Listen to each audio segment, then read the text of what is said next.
I've never heard of this mate before. RedThunder. It's a keyboard and mouse set, and this one costs just over £50.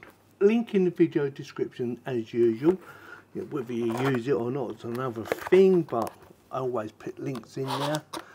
Yeah, £50 odd. Now this is without the keypad or the number pad.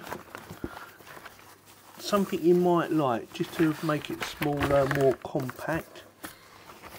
Oh, is that just a booklet in there? Let's have a quick look. I'm not sure myself. That's just a little card thing, isn't it? Looks quite nice though. So instructions or usual manual. Some stickers, if you like stickers. RedThunder. It's a good name actually. Quite like that. I'll read that later. Let's have a look at the old mouse. If it's any good, I might actually swap my mouse out for this mouse. If it's any good, that is. On off, RedThunder. Nice bit of ventilation.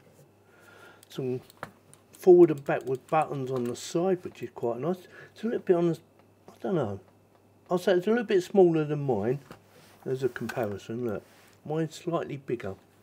And it's got this ergonomic slide bit here for the thumb. Not that that would bother me anyway. Keyboards, have a look at the old keyboard. It should have some little feet on it, which it has. Has a USB dongle for connecting it to your PC or whatever. Maybe your PlayStation, your Xbox, something like that. And an on-off switch there. And that is in the off position. Switch it on.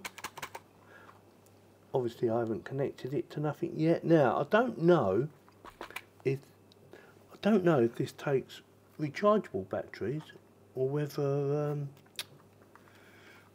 it just needs charging up. I don't think it needs charging up because I didn't see no leads. So it must take batteries somewhere. Oh, there you go, USB. Oh, so it doesn't come with a USB. That's unusual. Let me have a quick look in the box. Aha, those eyes in it. USB. Yes. So it's a standard USB to USB Type-C connection. Ah, there you go. So it does need charging up. What about this? Again, USB Type-C connection on the front. So you will need to charge these up first. Just quickly turn it on. So it does have some power, but not a lot. Not a lot. So again, I'm going to have to charge these up like my others. So this is RedThunder K84, 75% wireless gaming keyboard and mouse. Now what it means by 75%, it's only 75% the size of a full-size keyboard.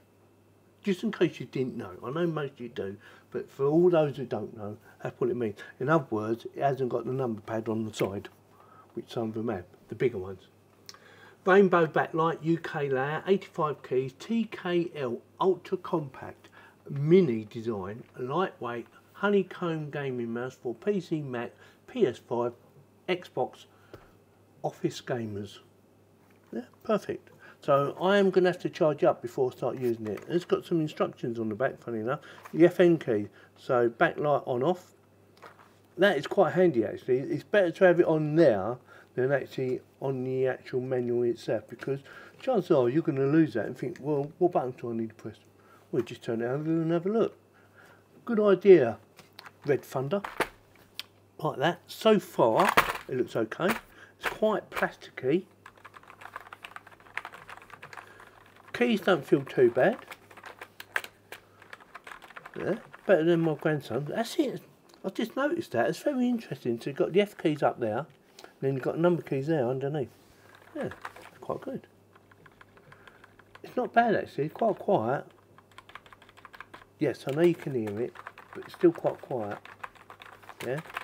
Right, let's charge her up, and then we can go through some of the settings and see how easy it is to use. But I need to charge her up first. I've been playing about with it for a few days now, and yeah, very pleased with it so far. No issues, easy to use. If you want to turn the lighting off, just press that, hold the FM button down, press that, press it on once, or off once, on, change the pattern, is that one. Again, like I said, it is quite easy to do. no issues. Got a few options out on patterns. I'm not sure how many, but seem to work just fine. I tend to leave it alone once I set it up. Also, if you want to adjust the brightness, it's that one there. Turn her up, turn her down, turn her up. Yeah, it's very easy. Keyboard comparison, right.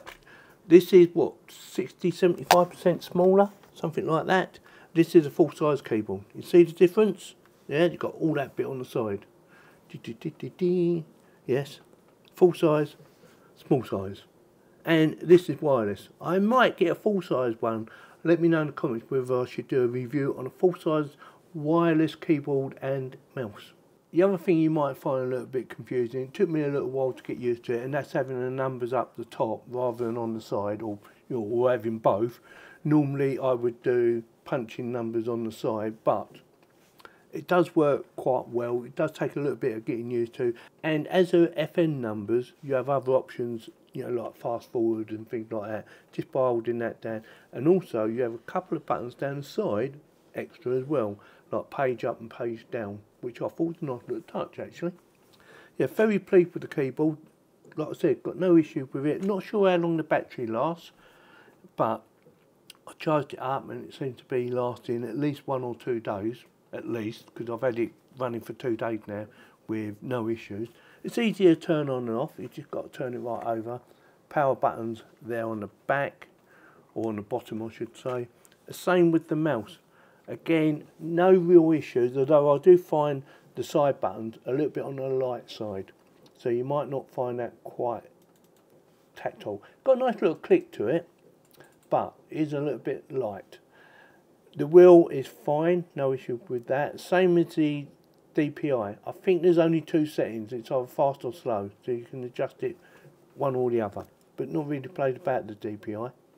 And there is another little feature. If you want to turn the RGB off on that, just push it up and RGB's off.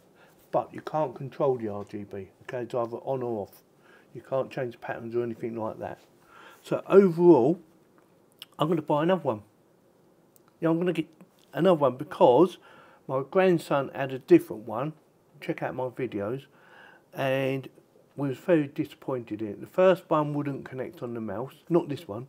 On my other model, different brand, different different manufacturer, and then I got a replacement because I thought, well, we'll see. It might just be I just got a dub one, but no, the second one had a different fault with it, and I thought, no, that's it. You've had 2 chances. You let me down. You're going back. So I decided, as this works extremely well, I'm going to order another one for my grandchild.